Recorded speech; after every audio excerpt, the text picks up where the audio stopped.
tuto concernant les façades pour faire des belles façades. Donc des belles façades, ça se gère avec les systèmes d'élévation qui sont ici sur les côtés, ces petites bulles. Si on s'approche, là je suis sur le rez-de-chaussée fini, un niveau, une vue en plan. Elles sont composées d'un cercle, mais aussi d'une pointe. La pointe, c'est celle qui définit la façade. Si je clique sur le cercle, que je me déplace sur ce cercle, j'ai la possibilité de le déplacer. Ça permet peut-être de réorganiser et de me rapprocher un peu ce cercle de mon projet. On a peut-être des cercles qui sont un peu éloignés. Alors n'hésitez pas, vous voyez là je m'approche du cercle, c'est les cercles, là c'est la pointe. Il faut pour le déplacer ce cercle, il faut sélectionner le cercle. Si vous êtes sur la pointe, n'hésitez pas à faire tabulation.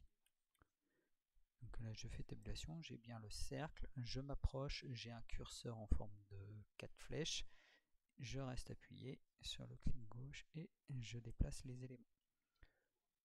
Là c'est pareil, tabulation, je sélectionne le cercle, je bouge un petit peu, j'ai mon curseur en forme de 4 flèches, je reste appuyé et je déplace les éléments.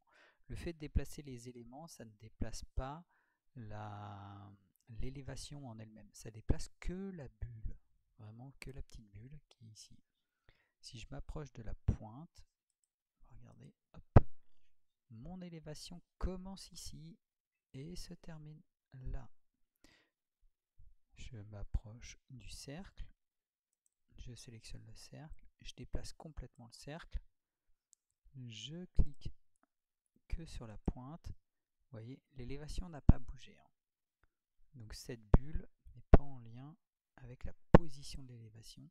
C'est juste pour dire que là, l'élévation regarde par là. Elle est par ici. À savoir que si vous voulez créer une élévation, votre projet est incliné. Hop, architectural, faire 4 murs. Non, je vais faire comme ça.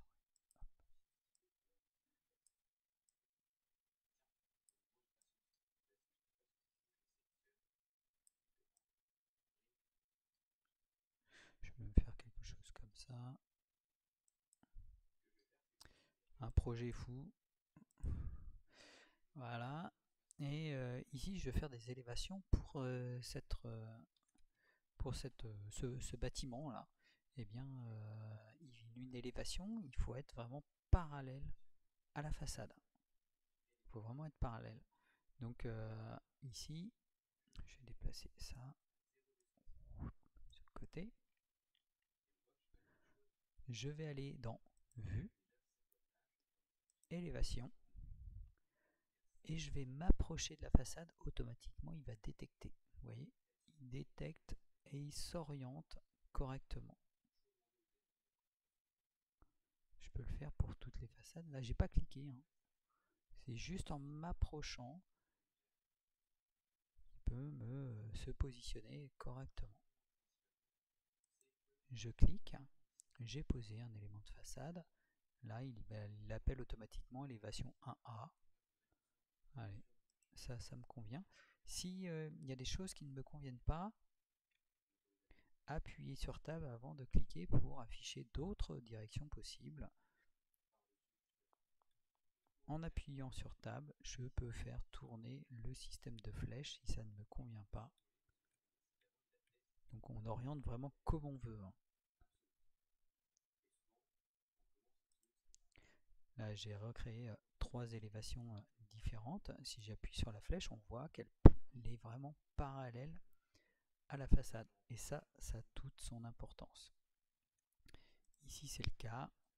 Je peux aussi faire un clic droit et demander à aller dans la vue d'élévation concernée. Hop, là je suis sur l'élévation 2A. Je vais fermer cet élément, je vais rappeler le rez-de-chaussée fini. Et on va regarder un petit détail.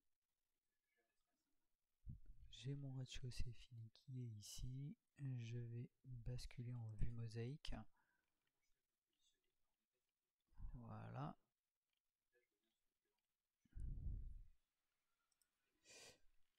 mon élévation, je vais la réduire, ça n'a pas besoin d'être aussi grand que ça. J'ai des choses qui sont très hautes. Pas besoin que ça soit très haut. Ok. Je suis sur la pointe de mon élévation. Mon élévation commence ici.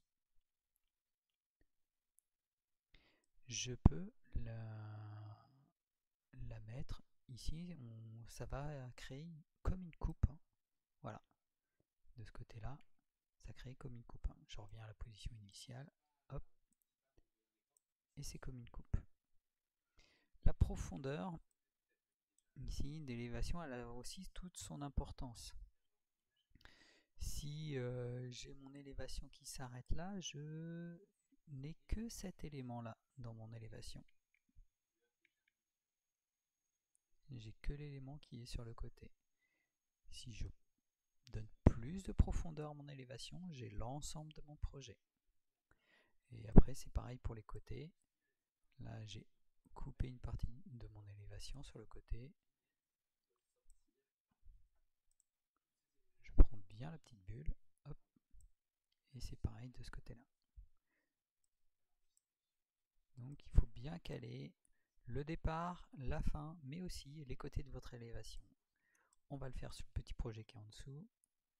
Là, je vais supprimer, j'ai sélectionné et je vais supprimer les 3 élévations. Elles sont ici et elles vont être supprimées. Donc Revit m'avertit que je les supprime. J'y suis. Ok, j'ai repositionné mes petites bulles de façon à ce que ce soit correct. Je clique sur la flèche, mon élévation ici est devant un arbre. J'ai un arbre ici et j'ai mon projet qui est derrière. L'arbre, il m'embête un petit peu, mais il est à la bonne position, il est à cet endroit-là. Donc mon élévation, qu'est-ce qu'elle donne? Élévation est. Voilà, je vois même pas mon fêtage, et j'ai l'arbre qui est ici et qui m'embête un petit peu. Donc je vais, pour vous faire voir, encore une fois placer en vue mosaïque, faire en sorte ici de démarrer mon élévation au plus près de ma façade. Pourquoi plus près de ma façade? Parce que ça va aussi déterminer les positions de mon terrain. Ça peut être intéressant. Sur les côtés, là, dans un premier temps, je ne vais pas prendre l'ensemble du terrain, je vais juste prendre ça.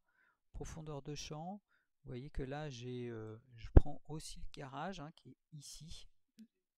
Profondeur des champs dépasse le garage. Si je m'étais arrêté devant le garage, eh bien je ne le vois pas. Donc la profondeur de champ a vraiment son importance. Ma façade, mon garage fait partie de ma façade. Ok. Ça, c'est pas mal. Une fois que les éléments sont placés pour le départ et la fin, je peux retravailler le reste, notamment les côtés, sur la façade est, sur la façade concernée.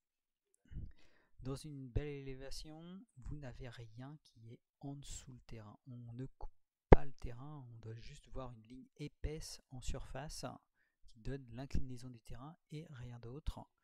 Là, je vais afficher le cadre et je vais décadrer la vue. Je vais aller masquer, je vais prendre un outil pour masquer la surface qui est en dessous du terrain. Donc je vais dans Annoter, Zone, 2 possibilités. Créer une zone de pochage avec un type de hachure, ça peut être des hachures pleines ou des hachures vides, ou créer une zone de masquage. L'un ou l'autre fonctionne un petit peu sur le même principe. Masquage, vous n'avez rien, direct. Zone de pochage, vous pouvez mettre ce que vous voulez à l'intérieur. Là, on va travailler la zone de masquage. Il nous demande de définir des lignes. Ces lignes, elles ont une importance. Vous pouvez travailler avec des lignes fines, invisibles, moyennes, épaisses. On retrouve des lignes que vous avez éventuellement créées. J'ai ligne de Benjamin, ligne de propriété. Bon, voilà. Là, on va travailler avec une ligne épaisse parce qu'on veut symboliser le terrain. Alors, je vais me mettre en dehors de mon cadre. je veux symboliser mon terrain. Là, c'est mon terrain actuel avant le projet. Et il y a une grande chance qu'on recharge un petit peu le terrain. Alors, hop, je vais me mettre comme ça. Je m'approche. N'hésite pas à faire tabulation pour essayer de me caler au plus près de la ligne qui m'intéresse. Ici, dans le bas de mon rendu, il y a quelque chose près. Hein. Là, je vais aller jusqu'à l'extérieur ici. Et il y a certainement une partie de remblayage qui va en revenir. N'hésite pas à cliquer. Hop. Voilà.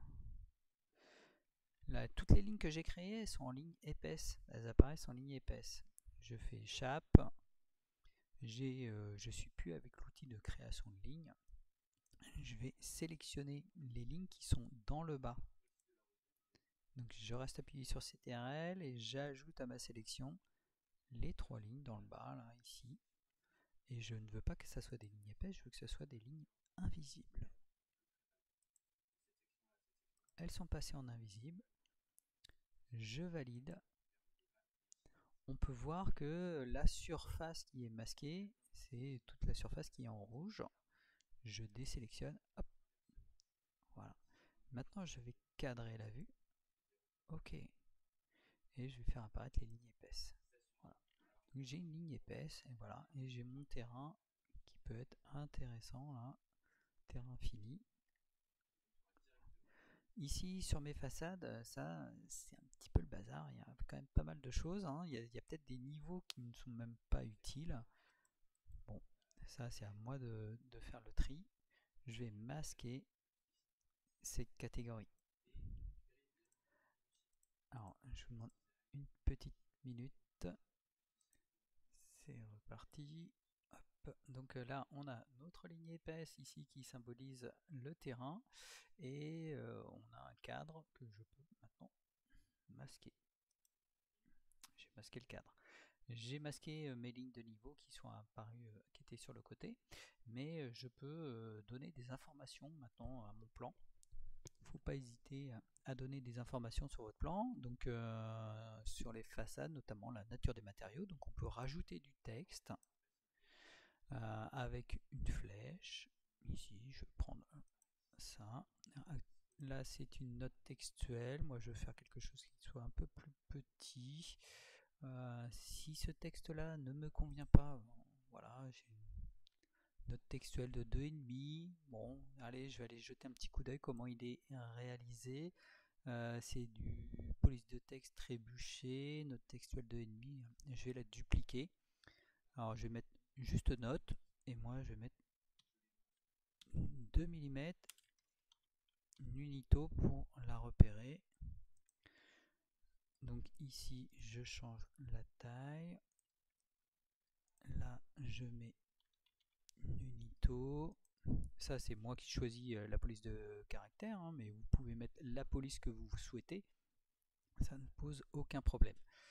Le cadre, il se crée un cadre autour du texte. Hein. Ce cadre, il peut être, on peut afficher le cadre si on veut. Et actuellement, là, il est transparent. Alors, je vais vous montrer un petit peu à quoi ça correspond. Transparent et opaque. Donc, afficher le cadre et le décalage du cadre, il est de 2 mm. Donc, je suis bien en note Nunito 2. Je fais appliquer OK. Pour bien comprendre, je vais mettre ici, hop, voilà, je vais mettre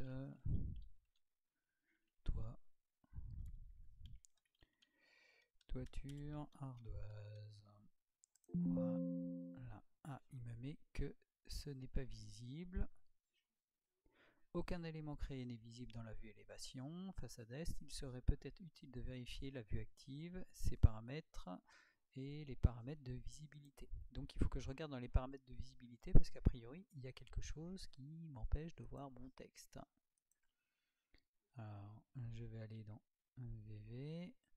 Je fais 2 fois V au clavier, hein. Sinon je peux aussi aller ici dans les propriétés de l'élévation quand rien n'est sélectionné. Je clique sur modifier. On est sur des éléments d'annotation et on était avec du texte.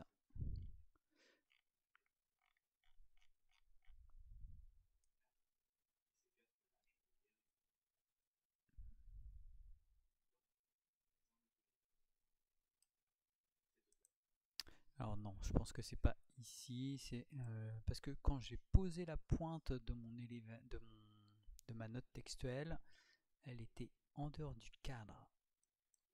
Voilà. Et on voit que les éléments ici sont apparus parce que j'ai posé la pointe en dehors du cadre, donc ça n'affichait pas ma note textuelle. On s'aperçoit qu'il y a un cadre qui peut être important autour de mon élément. Ici, si je sélectionne et que je fais modifier, l'arrière-plan est opaque, ça veut dire que je vois clairement mon texte. Le cadre est de 2 mm. On va le réduire à 0,1 et on va voir ce que ça donne. Je fais appliquer. Hop, vous voyez, le cadre se rapproche de mon texte.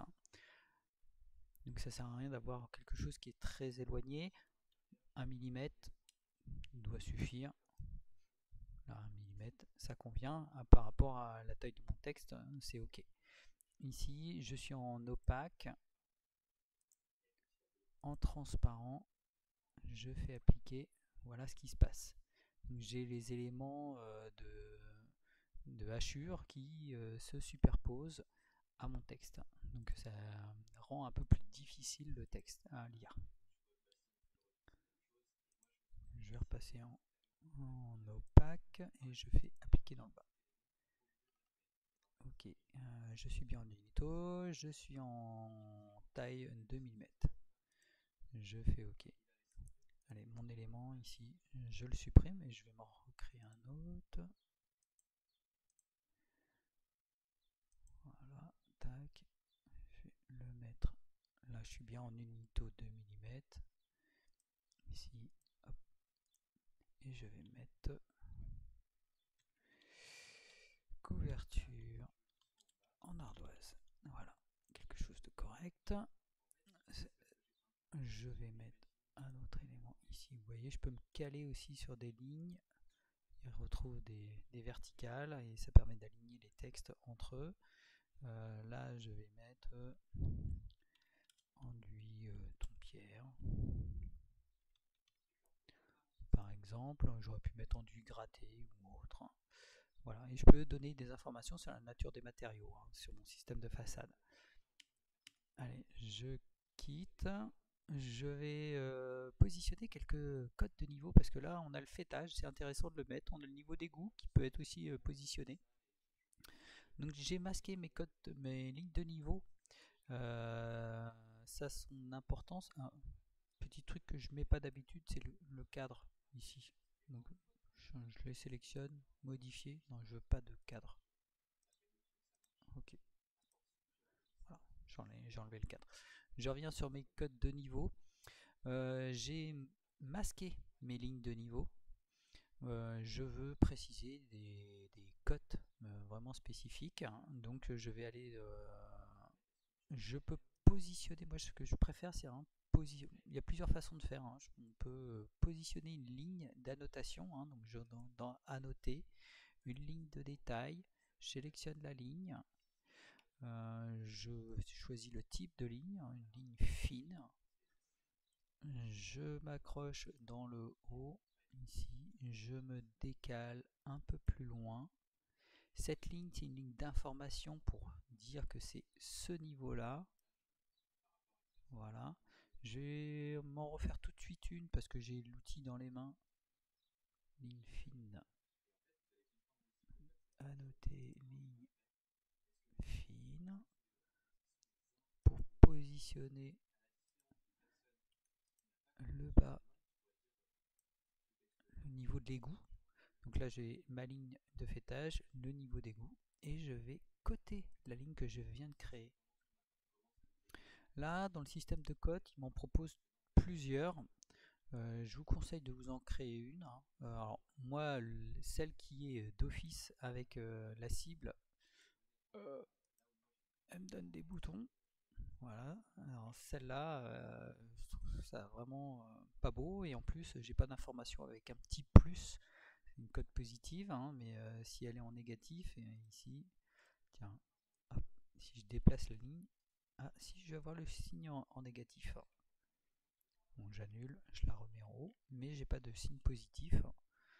Bon, je préfère la modifier.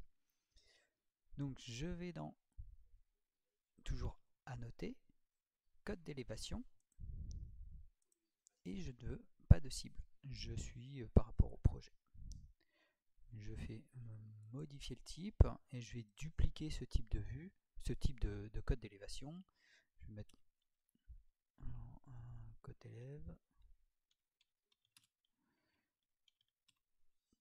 et je vais la mettre en unito 2 mm.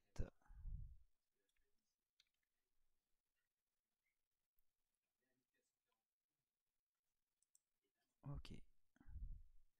Alors j'ai dit nunito, donc je récupère dans la partie texte ici nunito. Mettez tous vos textes avec la même police, ça permet de charter un petit peu votre document.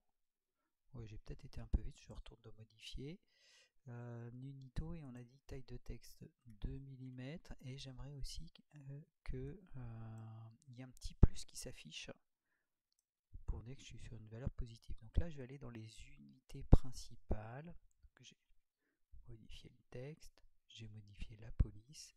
Maintenant je vais dans les unités principales pour modifier l'unité et faire apparaître le petit plus, afficher le plus pour les valeurs positives. Je décoche ici et je coche là. Ok.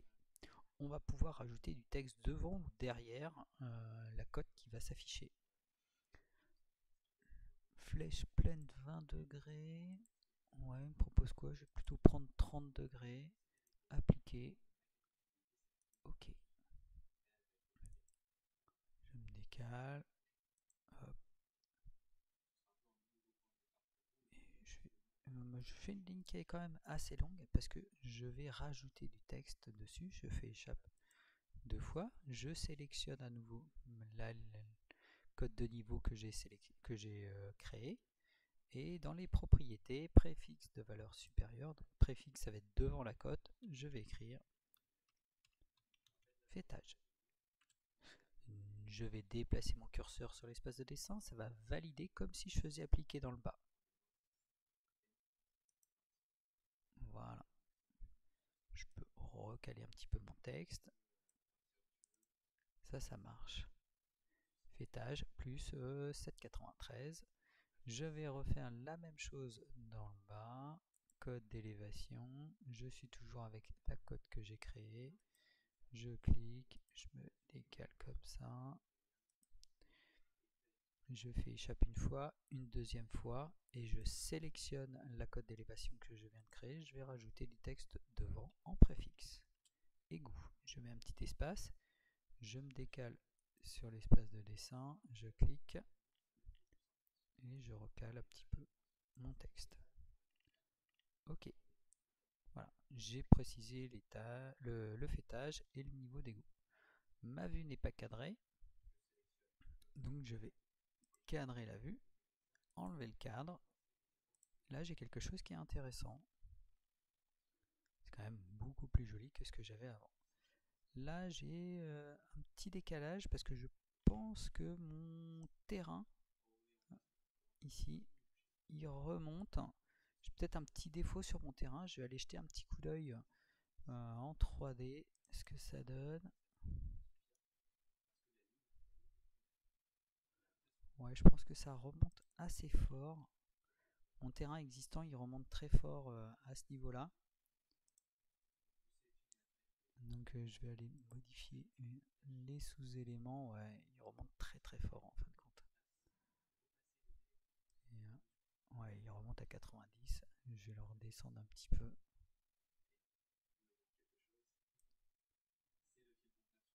Voilà.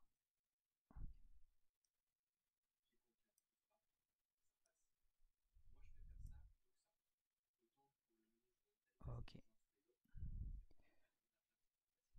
Ça fonctionne. Et je vais passer en vue sur le côté, sur ma façade est. Ok.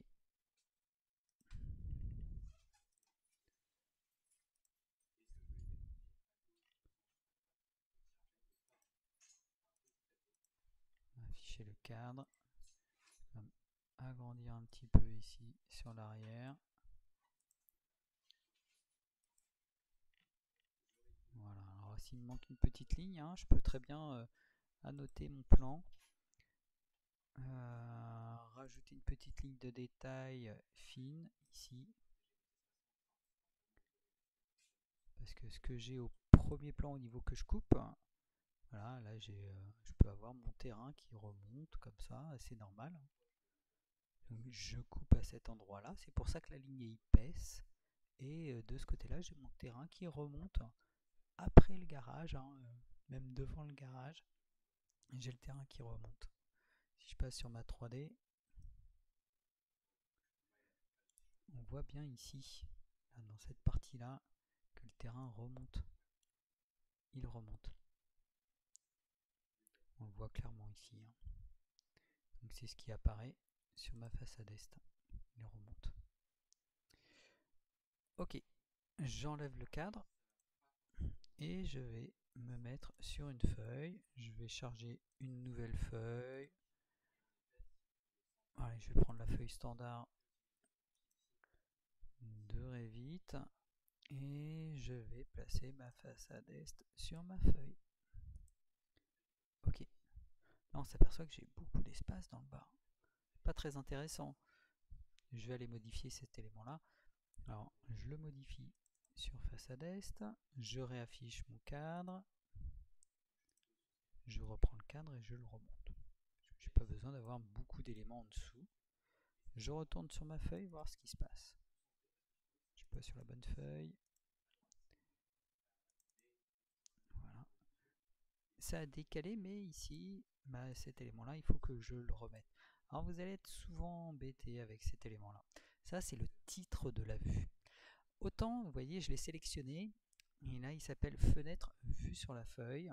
Eh bien, on va pouvoir le modifier, cet élément. Parce que ici, il est disponible là. Si je me crée une nouvelle vue, une nouvelle feuille, métrique A3, que je prends le rez-de-chaussée fini, ici, voilà. Ici, j'ai pas besoin forcément d'avoir le titre, parce que je vais l'avoir là. Je pourrais même le nommer rez-de-chaussée. Rez-de-chaussée. Je l'appelle rez-de-chaussée. Et donc du coup, avoir rez-de-chaussée ici, l'échelle là, j'ai l'échelle, j'ai le rez-de-chaussée, bah pourquoi j'ai RDC fini copie 1, en plus copie 1, c'est pas très représentatif. Ici, ça m'a nommé rez-de-chaussée, le même titre que j'ai là, donc ça c'est pas très utile. Je clique ici. Ah, mais j'ai 100 titres. Alors là, j'en ai quelques-uns dans ce projet. J'ai quelques fenêtres qui sont disponibles. Si vous êtes sur un projet vierge, vous en avez qu'un, et c'est le problème. Donc là, vue sur la feuille, vous allez être tenté de faire ça parce que vous en avez qu'un disponible, de faire modifier et dire ah bah non, moi pour cette vue là, je n'ai pas besoin du titre. Et vous allez faire ça, aucun. Vous faites appliquer, impeccable. Oh, il y a la petite flèche. Hop, j'enlève la petite, pas la flèche, mais la ligne d'extension, hein, ici. On peut l'afficher ou la masquer. Hop. Et ça, c'est OK. Ça résout mon problème. Mais le problème, c'est que c'est vue sur la feuille que vous avez modifié. Fenêtre, vue sur la feuille. Si je vais sur mon élévation, eh bien, ça l'a aussi enlevé ici. Donc, il faut, parce que ça s'appelle aussi vue sur la feuille. Donc, il va falloir vous créer, dupliquer vue sur la feuille et vous faire une. Moi, je préfère utiliser titre. Titre et mettre 100 par exemple. C'est le cas ici, aucun. Afficher le titre, on peut mettre non. Et là, titre 100, j'applique, il est créé, il sera disponible. Je vais dupliquer ce système et je vais mettre titre seul, sans ligne. Parce que la petite ligne là est souvent un peu embêtante. Titre sans ligne. Ah, il est déjà utilisé. Ouais, parce que j'en ai déjà créé auparavant. Donc titre sans ligne. J'ai les éléments qui s'affichent, titre de vue, afficher le titre oui, et la ligne n'est pas active. Et vous allez vous dupliquer, appliquer à chaque fois et vous créez différents types de vues. Moi je vous conseille de faire le sans titre, titre de vue en fenêtre multiple. C'est quoi? C'est quand vous avez plusieurs fenêtres ici qui peuvent apparaître. Je vais vous montrer à quoi ça sert. Alors je vais retourner dans ma façade est et puis je vais la passer au centième. Donc mes textes sont un peu plus grands. Il va falloir que je recale un peu les éléments. Voilà. La façade nord, ici, je vais la passer au 50, au centième aussi. Je vais masquer les éléments. J'ai bien fait de masquer la catégorie. Voilà. Hop, donc là, et ça, c'est des choses qui font à faire disparaître. Hein. La façade ouest, pareil. Donc ça, je vais masquer la catégorie. Je cadre la vue. La façade sud, bon, il y a des choses qui ne vont pas. Hein. Je cadre, je masque, je sélectionne les lignes, masquer. Non, je vais toutes les prendre.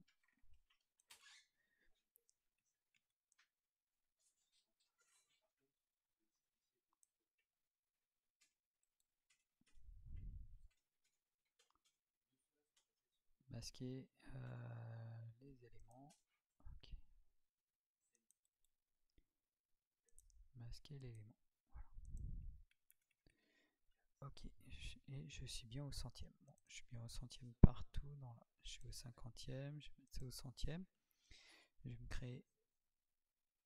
Bah, je vais retourner sur celle que j'avais avec la façade. Donc là, ici, sans nom, je peux mettre façade.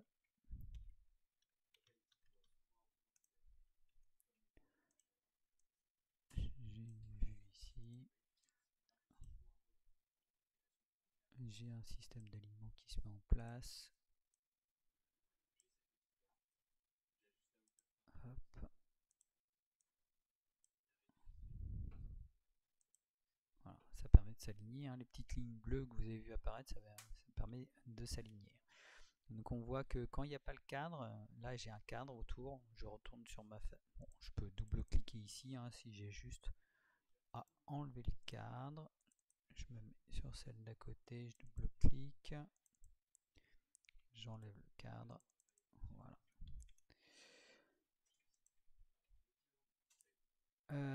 Titre sans ligne, eh bien je vais pouvoir le mettre en titre en vue. Titre sans ligne, eh bien, je vais toutes les mettre en titre sans ligne. Titre sans ligne. Voilà, à chaque fois j'ai le titre qui s'approche, qui s'affiche.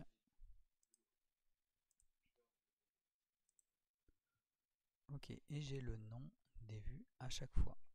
Donc soit vous fonctionnez avec ce système titre sans ligne, soit vous fonctionnez avec fenêtre multiple. C'est quoi fenêtre multiple? Donc fenêtre multiple, je reprends, il est disponible dans modifier. Et là, quand vous cliquez sur afficher le titre, il vous propose 6 fenêtres multiples. Donc là, c'est au choix. Soit c'est oui, j'affiche le titre, soit c'est non, j'affiche pas le titre, soit ça s'affiche que s'il y a des fenêtres, s'il y a plusieurs fenêtres sur la feuille. Là, j'ai plusieurs fenêtres sur la feuille.